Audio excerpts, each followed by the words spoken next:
JSS Science and Technology University stands as a beacon of empowering education for all, fostering a futuristic approach to learning, where technology plays a pivotal role in shaping the minds of tomorrow's leaders.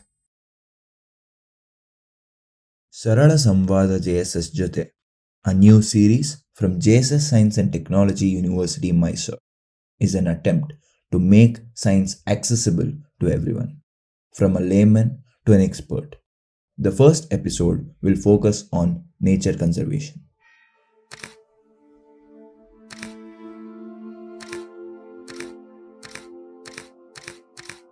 ಕೇಸರಿ ನಗರದ ಮಧ್ಯೆ ಕಡಿದಾದ ಕಡಿದುಕೊಳ್ಳುಗಳು, ಮರದ ಸೋಗವು ಕವಿಯುತ್ತಿದೆ ಆಕಸ್ಮಿಕವಾಗಿ, ವಾತಾವರಣದ ಕತ್ತಲೆ ಸುತ್ತುತ್ತಿದೆ ಬಡಿವಾರವಾಗಿ, ಪ್ರಕೃತಿ ನರಕದಂತೆ ಅಳಿದು ನಿಂತಿದೆ, ಮನುಷ್ಯರು ಆಡಂಬರಕ್ಕೆ ತಂಗಿದೆ ನೆಲದ ಮೇಲೆ, ಹಾರೈಸುತ್ತಿದೆ ಆಕಾಶದ ನೀರಿನ ಬಾವಿ, ಮರಳಿನ ಮುದ್ದು ಜೀವಿಗಳ ಧ್ವನಿ ಕೇಳಿ, ನೀರಿನ ಗುಡಿಸಲುಗಳಲ್ಲಿ ಹಾರಿ ಹೋಗುತ್ತಿದೆ ಜೀವನ, ಪ್ರಾಣಿಗಳು ಹೊರಟು ಹೋಗುತ್ತಿದೆ ಮಣ್ಣು ಹೃದಯವನ್ನು,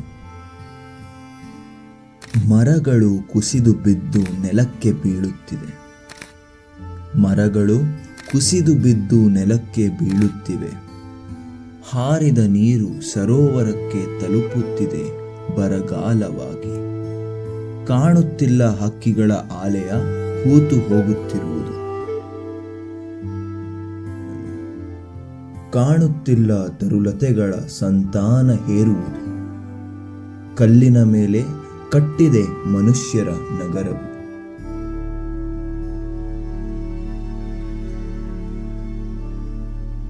ಮರಗಳ ಮೇಲೆ ನೀರನ್ನು ಹರಿಸಲು ಹೋದ ಅನ್ನ, ಹೊಗೆಯ ಸುತ್ತ ತಾವರೆಗಳು ಬೆಳೆದಿವೆ ಆಶ್ರಯಕ್ಕೆ, ಜೀವ ಜಂತುಗಳ ಮೇಲೆ ಹಾಕಿದೆ ಹೊಗೆಯ ವೃಷ್ಟಿಯ ನಕ್ಷತ್ರ, ನೆಲವೇ ಅತಿ ಗಾಢವಾದ ಕತ್ತಲು ಹೊತ್ತುಕೊಂಡಿದೆ, ಜೀವನ ಕಳೆಯುತ್ತಿದೆ ಮರುಗುವ ವಾತಾವರಣದಲ್ಲಿ, ಎದೆಗೊಂದು ಹಾಡು ಹೊತ್ತು ಕೂಡುವ ಸಮಯದಲ್ಲಿ, ನಮ್ಮ ಪ್ರಕೃತಿಗೆ ಕೊಡುವುದು ನಿಧಾನ ಮರಣ, ನಮ್ಮ ಪ್ರಕೃತಿಗೆ ಕೊಡುವುದು ನಿಧಾನ ಮರಣ, ಆದರೆ ಮನುಷ್ಯನ ಅನಾಧಾರ ಕೊಡುವುದು ತುಚ್ಛ ಮಾತ್ರ ಬರುವ ಕತ್ತಲೆಯಲ್ಲಿ.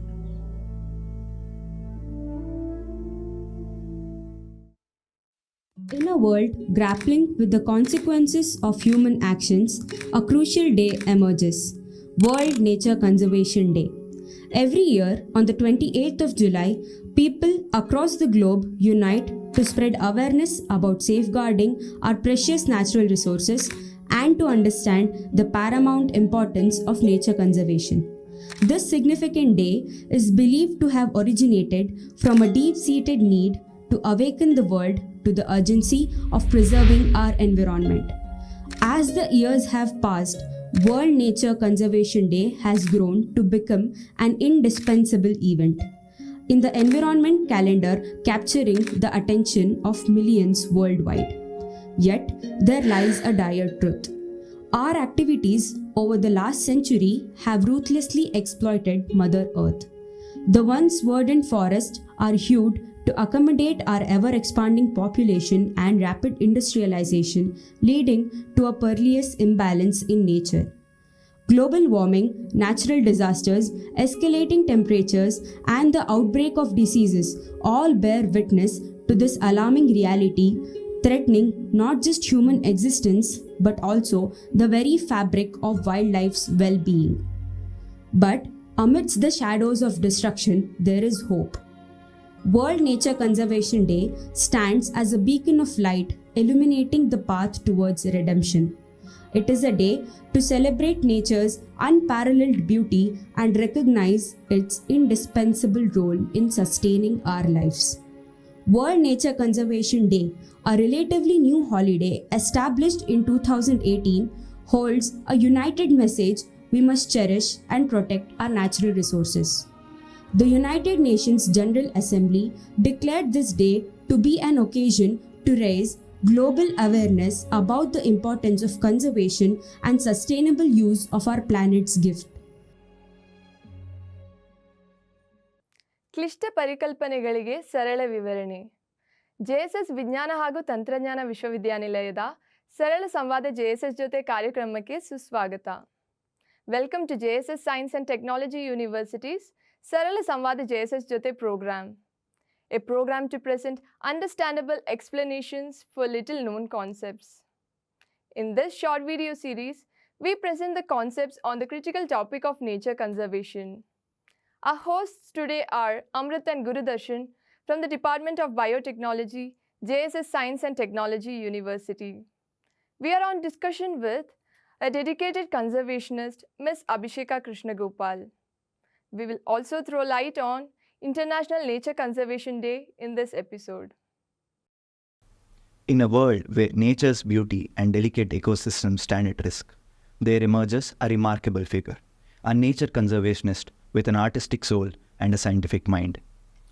Fueled by deep love for wildlife and nature, she pursued an MSc in Ecology and Environment at the Indian Institute of Ecology and Environment. But her journey didn't stop there. Her artistic talents intervened harmoniously with her passion for nature, allowing to use art as a powerful medium to raise awareness about environmental issues. Her mesmerizing dance drama, How to Be a Fig, conveyed the co-evolution of fig and fig wasps through enchanting movements, simplifying complex science. Her want for knowledge led her to pursue a master's in philosophy at the esteemed University of Cambridge through a Commonwealth scholarship. Recognized for her tireless efforts to propel biodiversity awareness and nurture a profound connection between people and nature, she was recognized as one of the Deccan Herald Changemakers of 2022. We today are celebrating Nature Conservation Day with the extraordinary story and experience of a visionary nature conservationist, Abhisheka Krishnagopal. We welcome you, ma'am. Thank you. So now we'll be starting with the interview. How did your childhood interaction shape you into the wildlife enthusiast, dancer and artist you are today? Were those the same interactions that sparkled your love for nature in the first place? Yeah, I was always an outdoor child. I grew up in Bangalore, so that too a Bangalore which was once famous for its gardens and not the traffic jams that it is today. So most of the kids from middle class background, we would walk to school, and so it was natural for us to interact with our surroundings, with the avenue trees. But then I also had the opportunity to spend my school vacations in the Malnad region, which is Sakleshpur, because my grandparents' place was there, and I guess that also gave me a lot more opportunity to explore the outdoors. And fortunately, I came from a family where they never restricted the children from stepping out and being on our own. So most of my childhood was spent exploring the plantations and the river with my brother. I guess I'm not sure whether that was where I developed my love for nature, because I know that whether it was in Bangalore or in Sakleshpur, there were other children who also explored outdoors like me, and I don't see them having become a conservationist. But I definitely would say that a lot of my knowledge comes from these explorations outdoors. Eventually, when I got into the nature conservation field, I could, go back to my childhood and recall all those experiences and the knowledge that I'd picked up from there. But I really am not sure where this love for nature really came from. But I from whatever I remember, I've always been very fond of animals and plants, and it was just natural for me as a child to be spending time outdoors. Mom, I think your innocent memories played a huge role in shaping what you are today. And that's like nice interactions you had in your childhood. Yeah, going a bit from childhood, you are a wildlife researcher. You are a wildlife researcher for more than a decade now. If I had to step on in your shoes, what would a day in your life be like as a wildlife researcher? So wildlife researcher, in fact, because I also studied birds, we start our day very early in the morning because we need to be up and out there before the birds wake up. There are times when you leave your field station, say around 4:35 in the morning, so you're there before the sunrise. And so it depends on the kind of wildlife research I did, because whether it's bird monitoring where you walk the paths and just count birds through just observation, or I was also involved in bird migration studies, so where you'll have to go put up nets to trap birds and then ring them and then release them back. And most of the time, so if it was so there were times when we would do wildlife surveys the entire day, switch from one survey to another survey, and sometimes it would end in the night. As well as there were times when we used to ring bird, like I had to spend time on a boat in the night and we would ring birds. Apart from that, we also, have to somehow take out time in between all that. When we come back to a field station, we also need to look at our data, the photos that we have documented, and then prepare for the next day's survey. So it's like, given that ecological surveys are also based on seasons and climate, we cannot really waste even a single day. So we had to do this back-to-back surveys because we have no idea when the weather will, change. So yeah, it's quite a hectic day from quite early morning till late in the night. Yeah. That sounds very exhausting, but it sounds exciting as well. Yes. Yeah. So, what motivates and inspires you to do what you do today? And what's your thoughts on nature conservation in a general scale?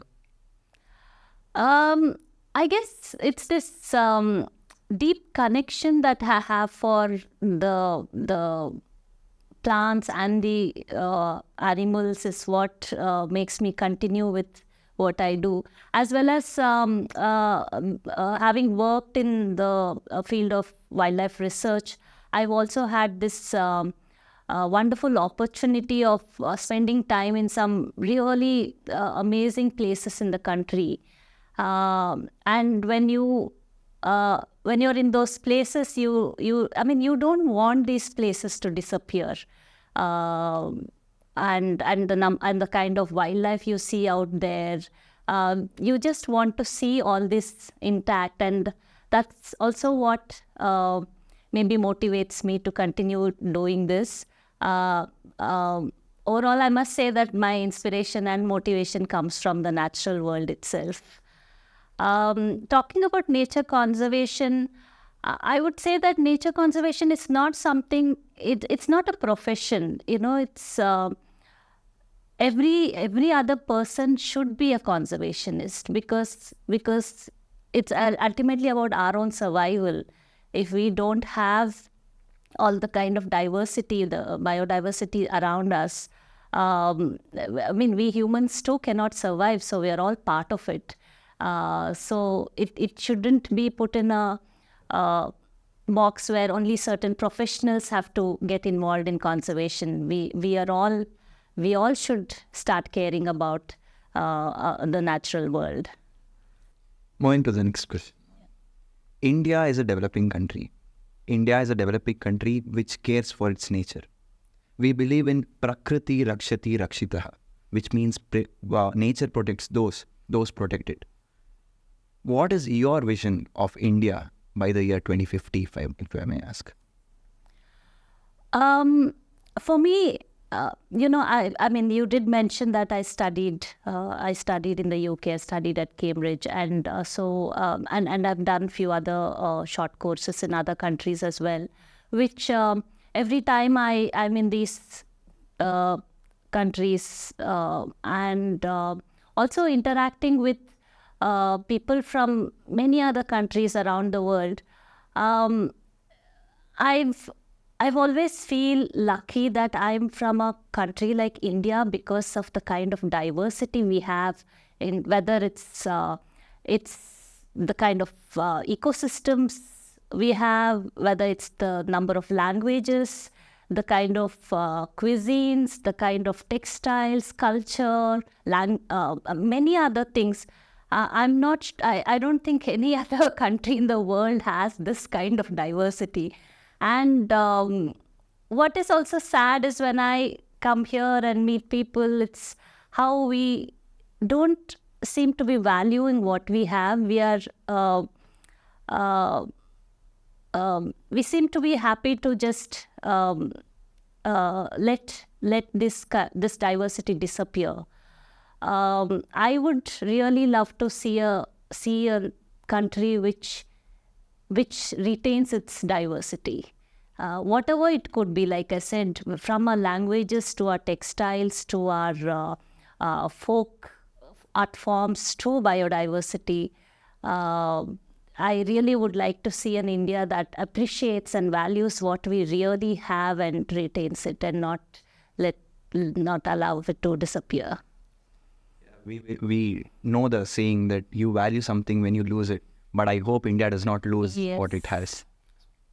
So moving on to the next question, ma'am. We have been taught about wildlife conservation from a young age in our schools probably, but we tend to forget about it. So what can youngsters do to change the wildlife scenario of our country at present? So could you suggest some ways and methods in which we could cultivate these habits among general youth? I think first and foremost is for youngsters to appreciate our wildlife. And wildlife doesn't really mean just, the bigger wildlife like tigers or elephants, but even the smaller ones that you see around us. It could be, little insects or the birds in your backyard or the amphibians, the little reptiles. So to start appreciating this, you need to start observing them. And again, I would say that you don't really have to go to wild areas, travel long distances to, protected areas to see wildlife. You can start looking at them in your own backyard, in your own, school and college campuses. And that's what we always encourage students to do, to start from your school campus, or start from your, home. Even if you are sitting, even if you're living in an urban, say apartment complex, start watching birds from your balcony, and you will definitely come across many species of birds.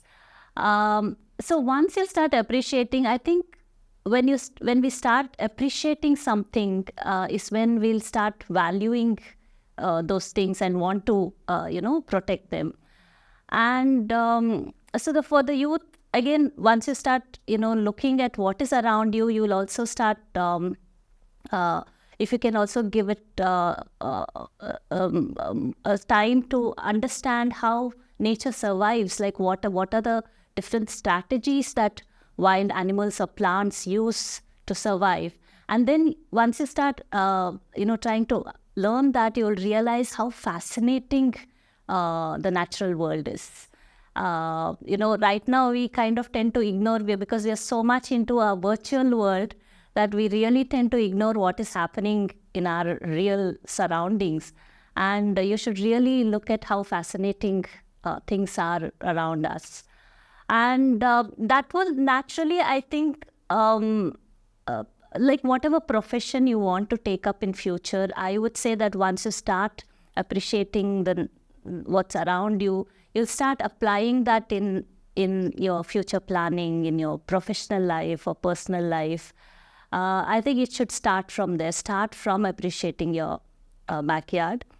And again, I would also say when you're young, you love to travel. And especially maybe a lot of students also love to trek and go to these wild places. And I would like to say that instead of just traveling and just for the thrill of it, it would also be nice to, again, keep all your senses open, look at things, feel things, and all the little things that are around when you're traveling, when you're trekking. And be very conscious about, again, consumption. Every time you want to buy something, whether it could be a gadget also, try to understand where does it, what are the raw materials that goes into manufacturing of these gadgets, where do they come from? So when we are aware of, where our food sources are from, where are the materials that are used in all that we consume on a daily basis come from, I think we'll be a little more conscious about overconsumption or wastage. I'm sure, I feel that's where, youngsters can start off from. That was really a great insight, Mom. And probably the first thing I'll be doing way back back home is I'll stop using my mobile and go on a walk, probably. Yeah. Moving to the next question. There has been a lot of scientific and technological developments. How do you think science and technology impacts on nature conservation? I would like to know the good and bad aspects of science and technology.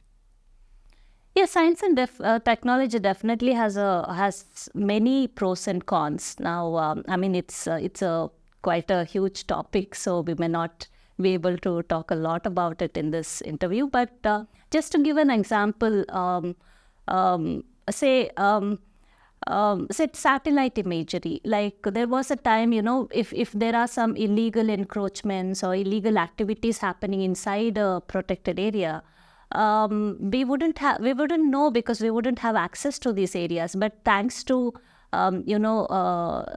satellite technology, we are able to figure out. You might have seen a lot of these pictures from the Amazon or the Western Ghats, how they've been destroyed, images shot from the satellite. So that way technology has really helped. Or even take, for example, drones.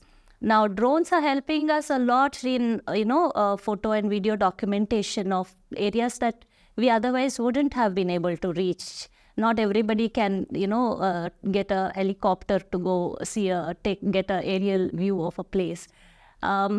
So that way there have been lots of advantages. But at the same time, yes, science and technology has also been, misused. Or sometimes when you look at big machineries like JCBs and the kind of destruction they can cause to ecosystems, it's in a fraction of a second. It's just scary. So there are both pros and cons, and how we go about using science and technology really matters. I completely agree with your point of the usage makes something good or bad. Yeah. Like to give another example, if you look at renewable energy itself, yes, wind energy, solar energy is very good, to reduce pollution. But then what about the kind of metals and minerals that are used in these technologies? And how do you, that means it leads to a lot of mining, and it leads to a lot of local habitat destruction to put up these equipments. So again, every little invention has its own pros and cons. Yeah. Moving on to the next question. In your journey from figurative styles to wildlife theme-based art, so you've been blending art and science into ecology. So how do you envision art as a potent tool to spread awareness about wildlife conservation and also address pressing environmental issues? So how do you envision art as a potent? So art for me has two different advantages. One, because art really touches people's heart, and that's why we are so fond of music and theater, and and at the same time, for a country like India where we have so many languages, art it's an amazing tool, because sometimes you don't need to know a particular language, but you can just use art to engage with people. And also, art has been a part of our civilization, whether it's in our country or in other places. We are all artists. Art has always been part of our life. Like if we take in India or even South India, for example, whether from a rangoli in front of our house, or the stories that our grandparents would tell us, or people singing while they're harvesting paddy. So it's a big part of our culture itself. So art is not something an alien concept. So it's easy to that way, like compared to text, because not everybody is literate. So getting to using text to, whether reading or writing, to communicate, more than that, I think when art is such a universal language, I think it's much more easier to communicate concepts using art, as well as, like I said, because even if you don't know that particular language, I think it's much more easier to get people together to engage using art as a medium. Even I think that art is going to be the next big thing in ecology and conservation science. Talking about art, you are an artist, you are an ecologist. Do you enjoy watching documentaries related to nature? Like we recently got an Oscar-winning film from India, documentary film from India, called as The Elephant Whisperers. Have you watched it? Have you watched any such films? Yes, I did watch The Elephant Whisperers. I do watch a lot of documentaries, but I must confess that I don't find much time for watching films, but I do manage to catch up whatever I can. What is also nice is in today, there are many more filmmakers from India who are coming up with many more films and documentaries on the natural world. So because, apart from watching wildlife documentaries, I also like to watch films and documentaries which also talks about the connections of the local communities with their environment, because nature is not just wildlife. Nature is also people who are from that region. Yeah, I just remembered Kantara movie where tribal people they have a connection with the village. Yeah, I think it's more about people getting involved with nature than the nature itself. So moving on to the next question. It's going to be a very fun one, Mom. So if you could come up with one invention that could help nature, so what would that be? Oh God, that's going to be tough. I don't know right now. I think It's like, I think you are free to use your creative mind. There's no restriction. maybe I'll think about that a little later. Yeah. If you could have one superpower to help animals, what would that superpower be and why? One superpower. I would say, instead of giving the right now the most of our protected areas, or even most of our forests, are under the government, and which again is mostly managed by the politicians and the ruling parties. I would say if I had power, I would give the responsibility of managing these to the local communities. So, Mom, another fun-based question. So, your most memorable and thrilling experience, like during a wildlife rescue or rehabilitation, probably it was something like Mission Impossible, but you made it Mission Possible. Something like that. Wildlife rescue and rehab.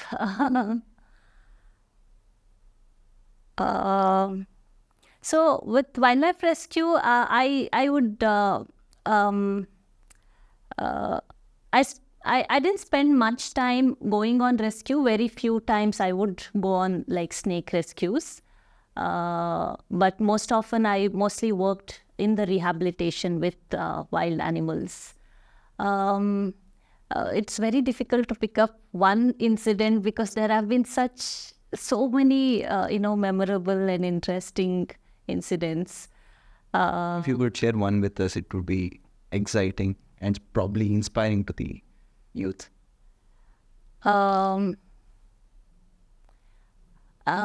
Maybe one is, I think, maybe I would talk about something which was more like a collective rescue. So there was this lake in Bangalore, which suddenly the lake authority had given orders for the lake to be dredged to be cleaned up, and they didn't have an idea that it was the nesting season of the waterbird species which would nest there. And then so when the completely the water was drained out, the chicks and eggs were all exposed, and so the parents, the birds kind of abandoned and flew away. And somebody who was in that area kind of intimated us. I was volunteering at the Wildlife Rescue and Rehab Center. And then imagine there are hundreds of eggs and chicks just abandoned, and it had to be a huge rescue mission, and we didn't have that kind of manpower, because we were, I think, a team of like 4 or 5 people. And then I had to write in these bird watching groups and many other online groups asking for volunteers, because we needed financial help, we needed people to rescue these birds. And then at the rehab center itself, we had to set up these artificial enclosures to raise all these birds, and it all had to happen like in a day's time.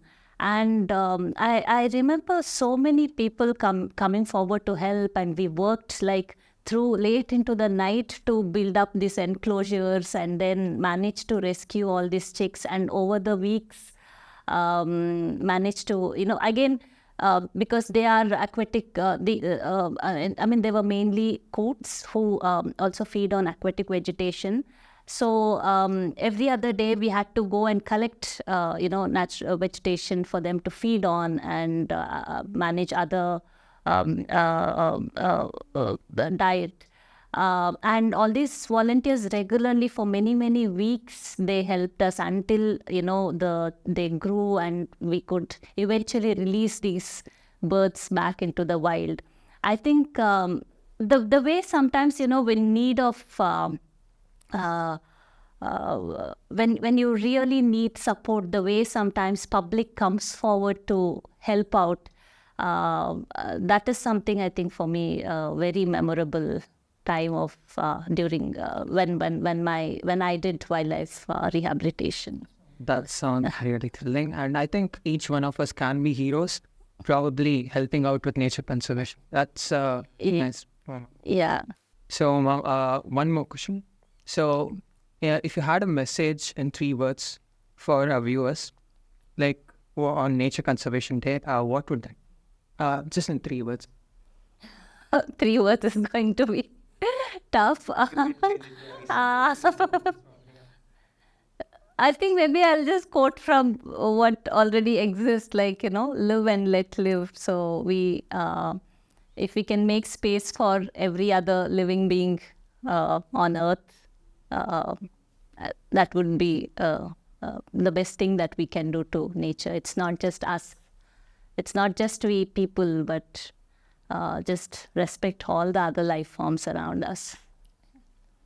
Indeed, it was a great experience talking to you, ma'am. On behalf of JSS Science and Technology University and on behalf of Sarala Samvaada JSS Jothe, I would like to thank you. I would like to thank you for being the first guest of this series to speak with us about on this important day of Nature Conservation Day. Thank you. Thank you. Thank you so much. I feel so privileged to be part of this conversation, especially since it's hosted by the students. I really wish you all the best, and I hope you get many more